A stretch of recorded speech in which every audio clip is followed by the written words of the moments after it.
Hello everyone, welcome to steno army. I hope आप अपनी जो तैयारी है वो बहुत अच्छे से कर रहे होगे। आप लोगों का सीबीटी का रिजल्ट आ चुका है, एसएससी का। बहुत सारे बच्चों का ग्रेड डी हुआ है, बहुत सारे बच्चों का सी भी हुआ है। और अब जो आप लोगों का स्किल टेस्ट है वो होने जा रहा है। अब ये एग्ज़ाम जो है वो 1 डेढ़ महीने के अंदर हो जाएगा। मैक्स टू मैक्स 2 महीने मान के चल लो, उससे ज़्यादा डिले तो कभी भी हुआ नहीं है। तो 2 महीने के अंदर आपका एग्जाम मैक्सिमम है कि हो जाएगा, जिसका मतलब है कि मई के एंड से पहले पहले आपका एग्जाम स्किल टेस्ट का हो जाएगा। अब आप लोगों को एक सबसे ज़्यादा डाउट आ रहा है, जो बहुत सारे बच्चों ने मुझसे पूछा था कि एग्जाम में जो मैटर है एग्जाम हॉल के अंदर, वहां पर एक तो स्पीकर कैसा रहेगा और दूसरा फ्लक्चुएशंस कितनी रहेगी। तो इन दो पॉइंट के ऊपर आज हम थोड़ा सा डिस्कशन कर लेते हैं, जिससे आप अपनी जो प्रिपरेशन है वो अच्छे से सही डायरेक्शन में कर पाओ। क्योंकि डायरेक्शन अगर सही नहीं होगी, आप अगर 10 घंटे भी पढ़ रहे हो और गलत डायरेक्शन में जा रहे हो तो आप गलत जगह पे पहुंच जाओगे। इसलिए हमको जो बेसिक क्वेश्चंस हैं वो सारे क्लियर करने ज़रूरी हैं। बहुत सारे बच्चे जो पहले से एग्जाम दे रहे हैं उनको आइडिया ऑलरेडी है, पर जो नए बच्चे हैं जो फर्स्ट टाइम दे रहे हैं उनको थोड़ा ये डाउट रहता है कि एग्जाम में कैसा मैटर आता है, एक स्पीकर कैसा होता है, फ्लक्चुएशंस कितनी होती है। तो उनके लिए ये एक तरह से काफ़ी इंफॉर्मेटिव वीडियो होने वाला है। तो सबसे पहले अगर हम बात करें कि आपका स्पीकर कैसे रहेगा, तो स्पीकर का आज तक का फीडबैक यही रहा है कि 50% लोग बोलते हैं कि स्पीकर के अंदर से वॉइस जो है वो सही आई है, और 50% ये बोलते हैं कि वॉइस जो है वो इको कर रही थी या जो स्पीकर था वो सही नहीं था। तो आप जो सेकंड वाले लोग हैं जो बोल रहे हैं कि खराब स्पीकर है, उनकी ही मान करके चलो।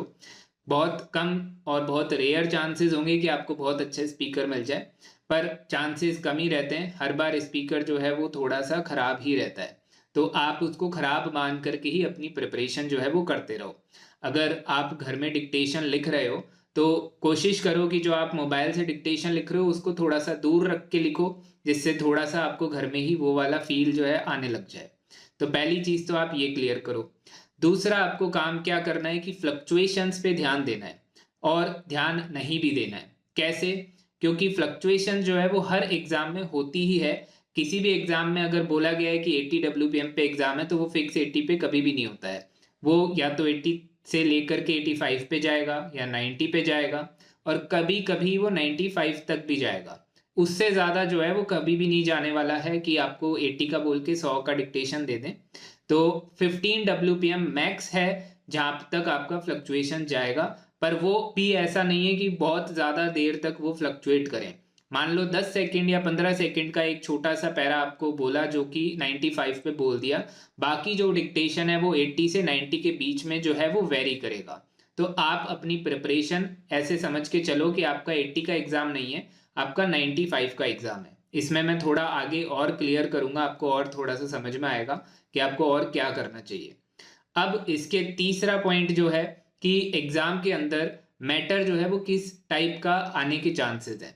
तो सभी को पता है एसएससी हमेशा कैलाश चंद्रा जैसा मैटर देती है, मतलब पार्लियामेंट्री डिबेट हो गया या पार्लियामेंट्री स्पीच हो गया, उस टाइप के मैटर्स आपको देखने को जो है मिलते हैं। तो आप उन टाइप के मैटर्स की प्रिपरेशन जो है वो करते रहो। पर तीसरा है जनरल मैटर, जो कि एक तरह से मिक्सअप हो सकता है, एडिटोरियल हो सकता है, ऐसे हो सकता है। उनकी भी थोड़ी सी हैबिट आप बना करके अगर रखोगे तो आप अपना जो लेवल है वो अप कर सकते हो। अगर आपकी अभी जो प्रिपरेशन है उसके अंदर 90-95% एक्यूरेसी आने लग गई है, तो आप अपना थोड़ा सा लेवल और अप कर लीजिए, जिससे आपको और इजी हो जाए एग्जाम निकालना। तो ये चीज़ आपको ध्यान में रखने की ज़रूरत है। अब मैं आपको एक छोटा सा पॉइंट क्लियर करूं कि अभी ग्रेड डी वालों के लिए बहुत ज़्यादा ज़रूरी है कि वो अपना फोकस जो है उन बच्चों से लड़ने में रखें जो 110 120 की प्रिपरेशन करके आ रहे हैं। क्योंकि जो बच्चे ग्रेड सी का एग्ज़ाम निकाल चुके हैं वो ग्रेड डी में भी बैठेंगे, और उनके लिए इजी हो जाएगा ग्रेड डी निकालना, क्योंकि वो अपनी प्रिपरेशन कम से कम 120 तक रखेंगे। तो वो 80 से 40 WPM ज़्यादा की प्रिपरेशन करके आ रहे हैं। तो आप खुद अनुमान लगा सकते हो कि वो आसानी से 80 WPM लिख रहे होंगे। तो आप लोगों को कंपटीशन जो है वो ग्रेड डी वालों से नहीं है, वो ग्रेड सी वालों से है। तो आप यही मान के चलो कि भैया मेरा एग्जाम जो है वो ग्रेड सी में ही निकला है, बस मैं एग्जाम जो है वो 80 WPM का देने जा रहा हूँ। तो आपकी तैयारी ग्रेड सी वालों की होनी चाहिए, पर एग्जाम आप 100 एग्जाम जो है वो 80 WPM पे देंगे। तो 110 तक कम से कम आप अपनी स्पीड जो है वो बना करके रखिए। मैंने एक वीडियो बनाया था जिसके अंदर मैंने पूरा डिटेल में समझाया कि आप एक ही दिन में कैसे अपनी स्पीड जो है इम्प्रूव कर सकते हो। इसका मतलब ये नहीं है कि एक ही दिन के अंदर आप 80 से 100 पहुंच जाओगे, पर उस मेथड को फॉलो करके आप डेली इंप्रूवमेंट देख पाओगे कि आपकी जो स्टेनो है वो डेली इंप्रूव होती जा रही है। उस वीडियो को अच्छे से आप देखिए, ऊपर आई बटन पे लिंक आ रहा है कि आप जब 80 WPM से स्टार्ट कर रहे हो तो उसको पहले 80 पे लिखो, अच्छे से उसको चेक करो। जैसे आप एक डिक्टेशन अगर आप पेंसिल से लिखते हो तो एक डिक्टेशन जब हम पूरा लिख लेते हैं तो लास्ट में पेंसिल जो है वो पूरी जो है डार्क होने लग जाती है, तो हमको उसको फिर से छीलना पड़ता है जिससे हम नेक्स्ट डिक्टेशन अच्छे से लिख सकें। वैसे ही आपको स्टेनो में भी करना है कि आप एक डिक्टेशन जब पूरा लिख लो उसको पूरा एनालाइज करो, उसके अंदर क्या मिस्टेक्स आ रही है, उसके अंदर कौन सी मिस्टेक्स जो है वो रिपीट हो गई है, और उन मिस्टेक्स को आप कैसे सुधार सकते हो जिससे वो बाद में ना हो। तो ये चीज पर ध्यान देकर आपको नेक्स्ट डिक्टेशन या नेक्स्ट स्पीड के ऊपर मूव करना है। आप डायरेक्टली अगर एक बार डिक्टेशन लिखोगे और फिर उसको एनालाइज नहीं करके नेक्स्ट पे मूव कर जाओगे तो उससे आपका बेनिफिट नहीं होगा। जैसे आप पेंसिल छीलते हो वैसे ही हर बार डिक्टेशन को भी पूरा अच्छे से एनालाइज करो कि उसमें क्या मिस्टेक्स हो रही हैं और क्यों हो रही है। ये चीज आप करोगे तो आपको डेली इंप्रूवमेंट देखने को मिलेगा। धीरे धीरे आपकी स्पीड भी बढ़ेगी, और स्पीड अगर आपकी बढ़ जाती है तो ऑटोमेटिकली आपकी एक्यूरेसी आने लग जाती है। तो अभी ग्रेड डी वालों के लिए ये है कि आप 110 तक लेकर के जाओ अपनी स्पीड, ग्रेड सी वाले 120 या 130 तक लेकर के जाओ, जिससे आप जो 100 का एग्जाम है वो आसानी से निकाल सको। अब ये सारी चीजें अगर आप करोगे तो आपकी प्रिपरेशन जो है वो बहुत अच्छी हो जाएगी। अब इसके अलावा आपको कैलाश चंद्रा जो है वो पूरी करनी है। बहुत सारे बच्चे पूछेंगे कि कौन सी वॉल्यूम करनी है, तो वॉल्यूम का अब टाइम नहीं बचा क्योंकि 24 वॉल्यूम्स हैं, उसमें 500 डिक्टेशंस हैं, तो सारे तो आप कर नहीं सकते इतने से टाइम पीरियड में। अगर आप 2025 वाला एग्जाम दोगे तो आज से शुरू करोगे तो एक साल में वो खत्म हो जाएगी और आपको करनी भी चाहिए। पर अभी जो टाइम पीरियड बचा हुआ है उसमें लिमिटेड डिक्टेशन से आप लिख सकते हो। तो उसके लिए आप एक बार स्क्रीन पर देखो, मैंने टॉप 100 डिक्टेशंस लिखवाए थे, टॉप 100 लिखवा रहा हूं जो कैलाश चंद्रा के हैं, जो इम्पोर्टेंट हैं। जो जैसे आप देखोगे कि रेलवे बजट के ऊपर उसमें 50-60 डिक्टेशन थे, तो मैंने फिल्टर करके उसको एक बना दिया है। फाइनेंस मिनिस्टर की स्पीच उसके अंदर 40-50 दे रखी है, तो उसको भी मैंने फिल्टर करके 1-2 पर ले आया हूँ। ऐसे करके हम डेली 2-2 डिक्टेशंस लिख रहे हैं। 100 में से 50 हम ऑलरेडी लिख चुके हैं, अब बचे हुए दिनों में हम सारे 50 और कंप्लीट कर देंगे। डेली 2 लिखते हैं तो एक तरह से आप 25 से 30 दिन के अंदर ये सारे 100 खत्म हो जाएंगे हमारे। और ये सब खत्म हो जाएंगे तो आपकी एक तरह से कैलाश चंद्रा ओवरऑल कंप्लीट हो जाएगी। तो कैलाश चंद्रा आपको ये 100 डिक्टेशंस करने हैं।